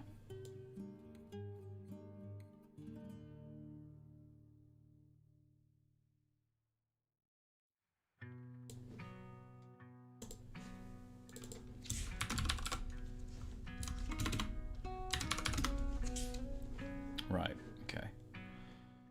So this is going to be new style, and we're going to call it themes. We're going to go make this gray, maybe.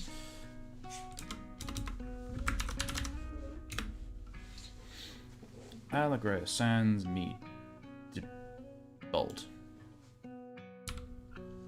Ooh. Meant to zoom in. We're going to make this middle. Ooh. Change the cell style.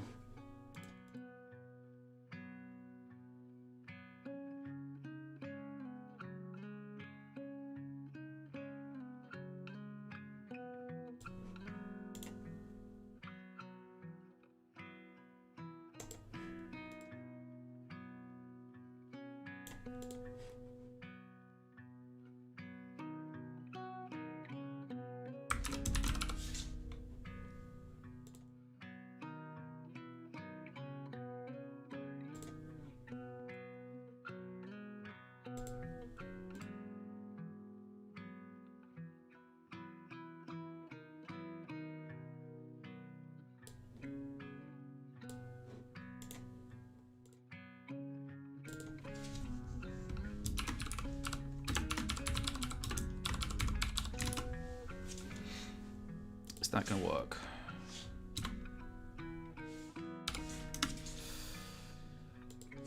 That is the question. See, it's still a big chunky block when it's like that.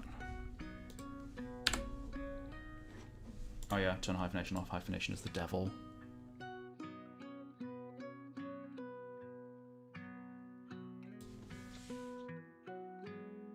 It actually takes up less space when it's like this.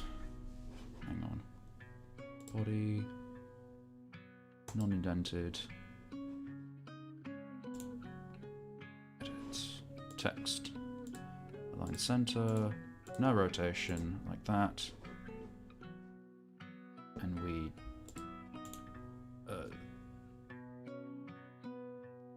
copy into spreads. And we say body text, edit, centered.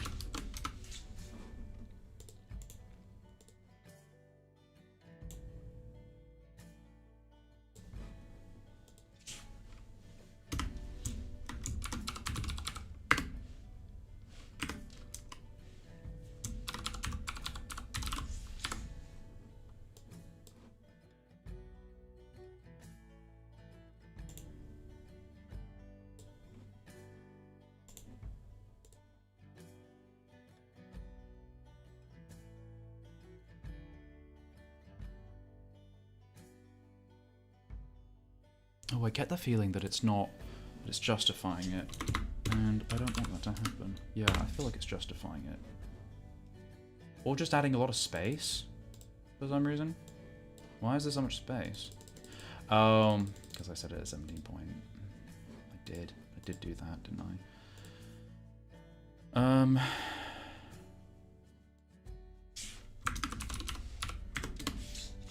That is a problem for another day. But that's like the top of the thing.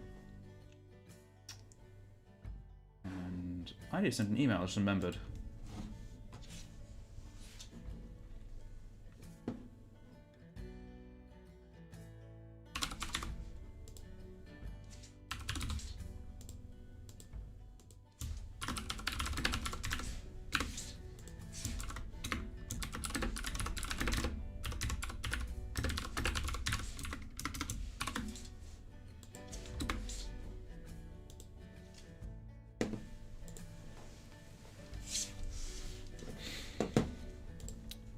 And then tags go there. I said copy. S'il vous plaît. And then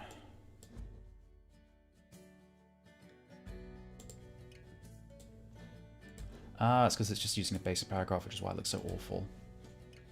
Explains a lot. Why is it like this?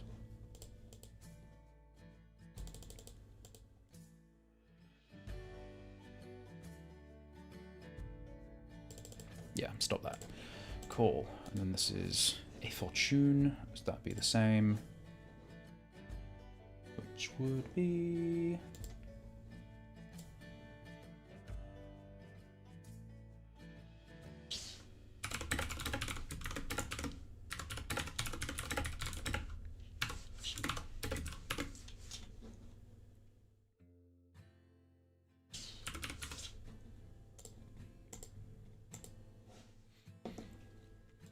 This is the fortune.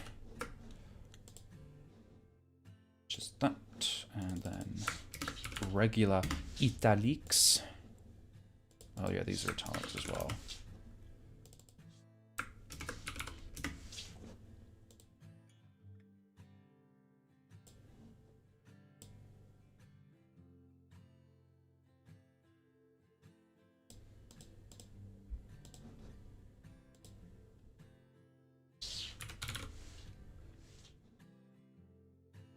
Ah, I'm using the wrong text here.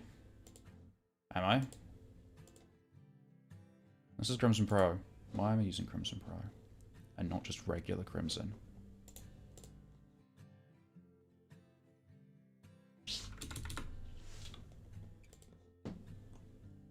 This this is the only one I got on my computer. Why is that? Doesn't matter. It is the same font. I'm just crazy. But it looks... that looks more upright.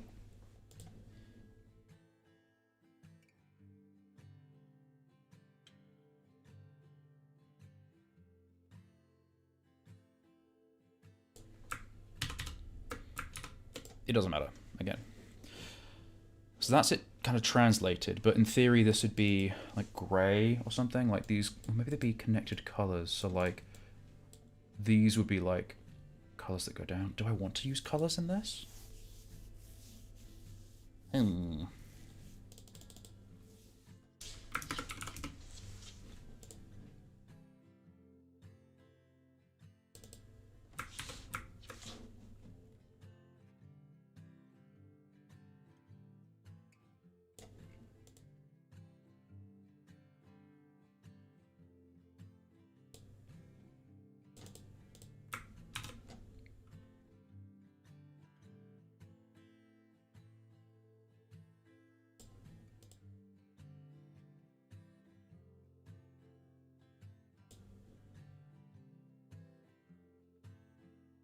What am I looking for? Styles. There we go. We just call this spreads centered because you're just using it for stuff. Why is this basic? This is body centered.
Okay, this is not going to work. This is a lot of text that I have to fit into a small space.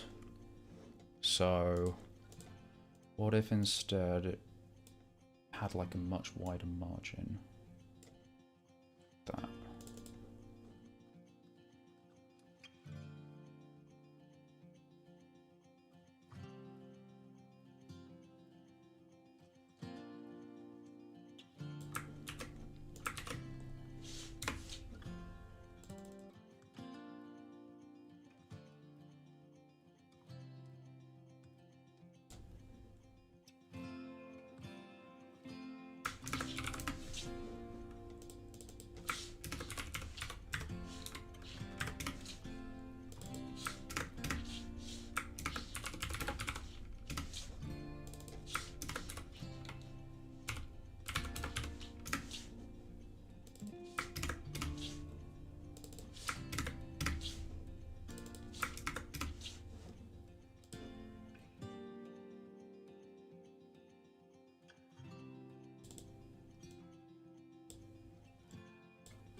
There we go. And then... why is that like that?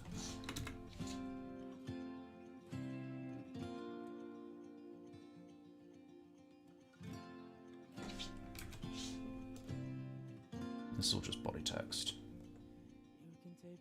Not indented.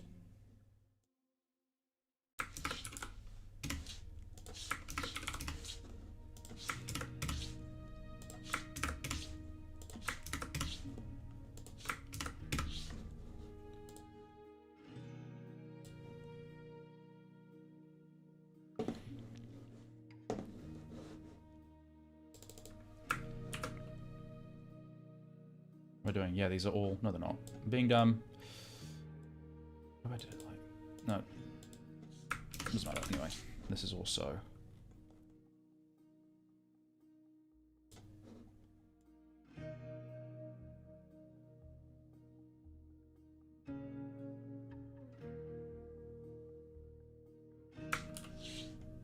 Oops.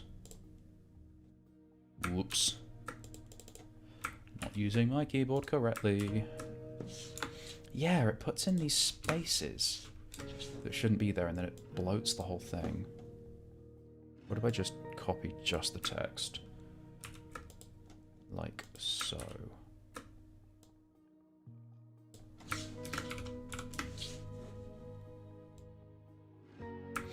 This is definitely one of the larger spreads in terms of content, so this is why I'm working on it first. Lee is one of the guest writers, and he has made some fantastically spooky spreads. This one's based in a swamp. Each author, including myself, made a like location-based one. So I did forests. Someone else did Lee did a swamp, some mountains, that sort of stuff. Lee's one is definitely the most wordy of the group. Not a bad thing, just a thing. Each one's roughly going to be about 300 words, but I'm realizing that's a lot of stuff to fit onto 2 A5 pages, especially when it's in these specific blocks. Which means I'm going to have to reconsider how I give space on a page.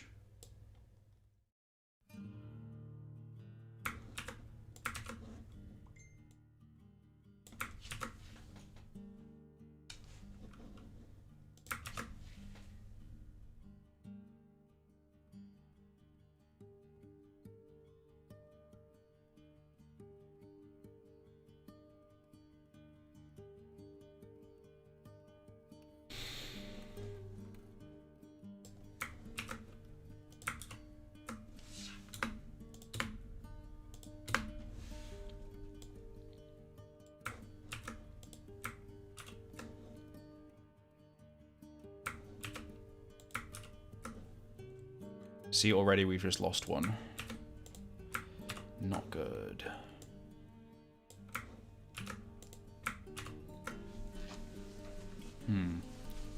I know that it's the one at the bottom here that's making it vanish, but what if we... I'm just going to drag this down so it shows up, but like, what if we squish these somehow?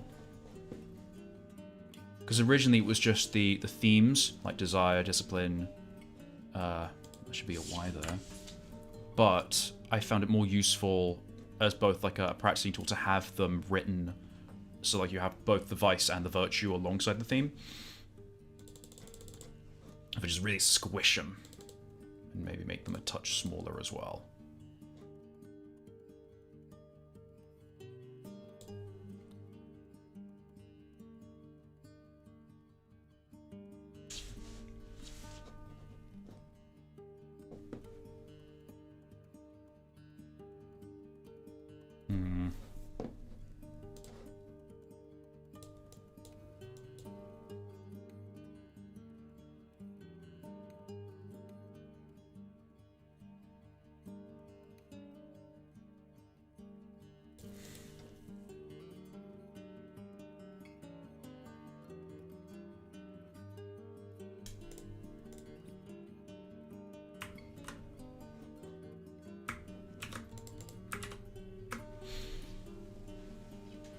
That is a lot of information to put on a single page.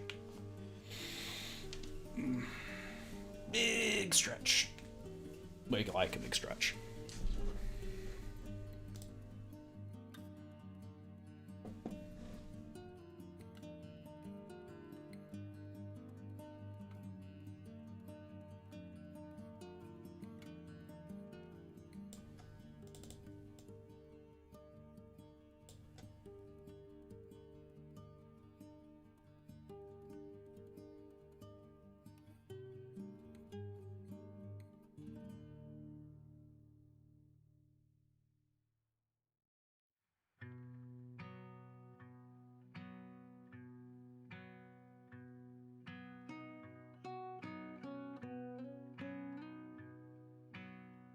So that's one way, space-wise, because I can put like decorative stuff around the page to make it fit slightly better, but ultimately it still needs to work as a table functionally, so I can post text in and out of it.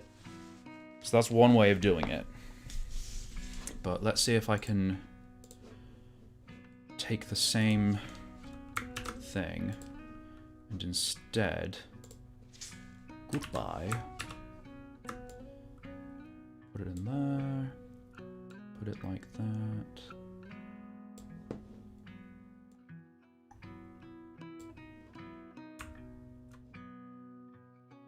And then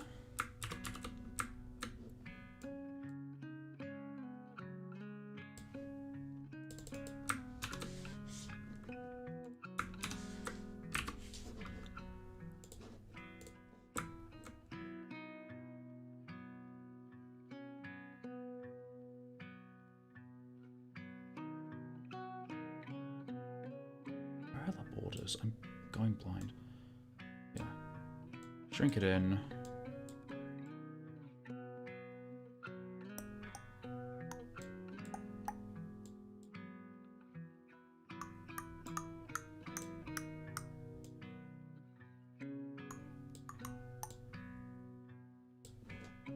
Oh yeah, also this can go, because it's blinding me as to where stuff goes.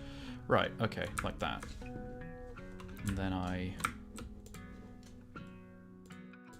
pop that over there. Still can't get all of them on. I have this extra 7th spread. Am I using the full space? I am, yeah, okay, that's in the right place, but it's a lot of text. Is there a way to make this smaller?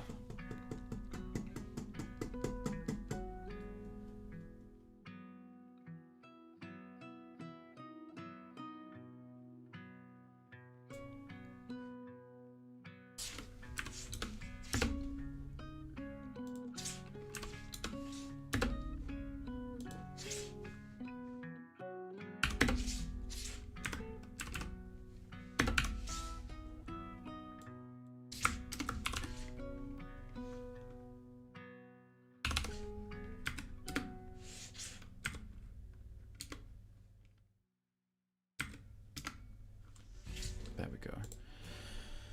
Let me change this in the right tab that I can find. Text, rotate 1 to 70, like that. That does about do it. We can, like so. And then it all fits. Okay.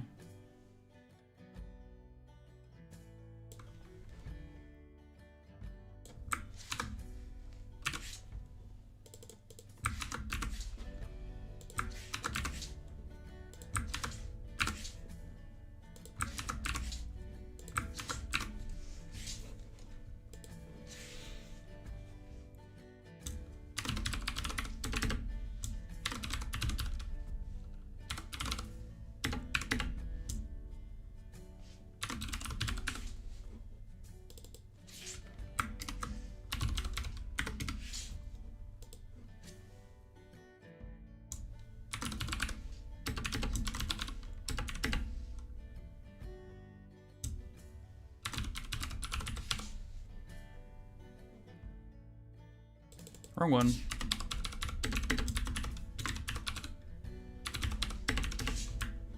I'm gonna zoom in so I can read.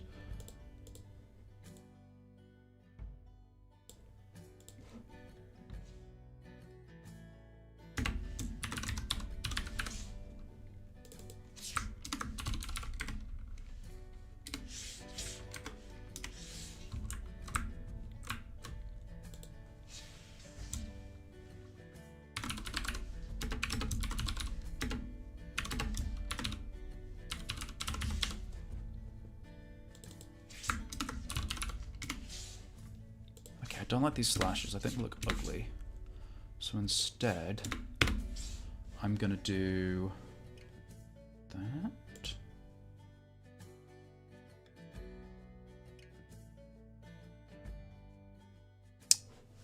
Is that doing what I think it's doing?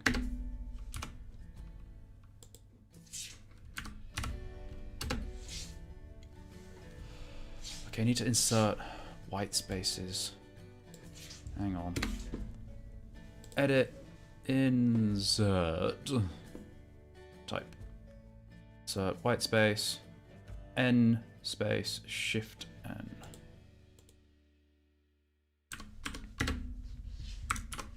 There we go.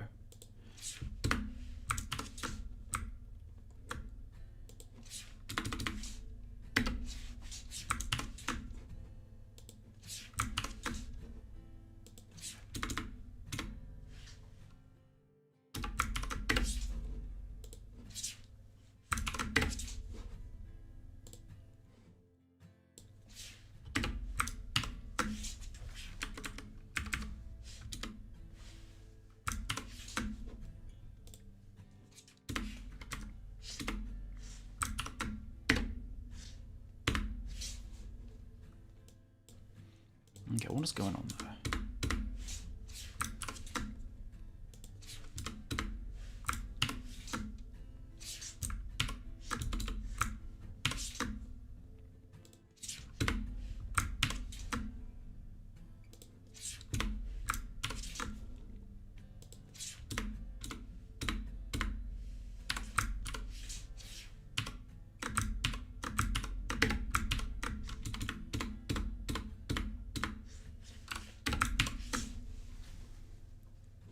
I think that looks better, and it does mean that even with the largest amounts of text, it fits on the page.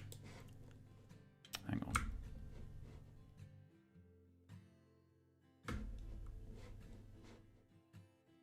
It's being annoying.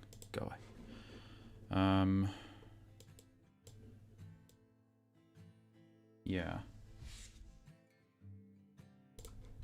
So that fits in my margins, that fits the whole spread. There's room for stuff. Why is that being a pain? Probably because there's too many in there.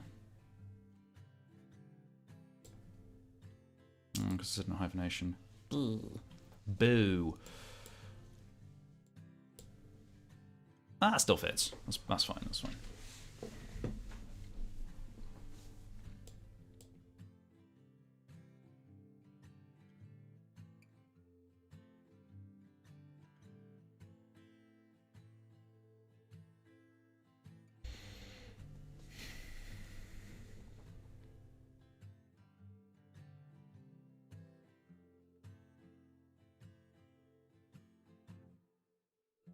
I think, let's just go back over what I have done in the last couple hours. I think this is the good bones of the book layout. This is going to be prettier. I think what's going to happen here, oh, yeah, I need to change that to be something else. This is going to be back to the themes again. Edit. Themes. And then text, align center, any insets, graphic. Yes, it's not handling the justifying. Neat. Paragraph style. Body text centered. Okay. And then this is going to be spreads centered, and this is just regular. What's going on? Cool. Yeah, so what I can do is, if I... Ooh, that's another thing. If I make this line bottom, then what I can do is I can just shrink this down until it fits there. And what I can do is I can have some kind of like black background element come in as a block of like what's happening on the page, and like kind of like detail or ripple or something where the information can go. That'll be like, this text will be in white, this will be in black, or yeah, the text up here will be white. These will be like organized better. They'll make more sense. Those are the themes, those are the stuff. Yeah. This is what the text will look like on the pages. So it'll be like paragraphs of text. A bit more better formatted. This is just dropped in. But blocks of text, with headers and stuff. Quotes if I need to pick out some rules that I think are important. Yeah, I think this is a good amount of progress for a few hours. I need to jump into a meeting now, so I'm probably going to go. But thank you to everyone for just joining me as I figure out what this layout is going to look like. I'm probably going to post like a really quick time lapse of this stream. They're going to just show it all coming together. But no, I'm pretty happy with the look of this. I feel like this is positive, and once I've got the final text edit from Vi, I can go ahead and lay this out. This is pretty tight. This is pretty cool. Okay. Well, I'm going to end the stream. Thank you for joining me, and I hope you guys have a wonderful afternoon. And if it is snowing where you are, go enjoy it. And if it is instead summer and sunny, I hope you go and sunbathe and enjoy the warmth.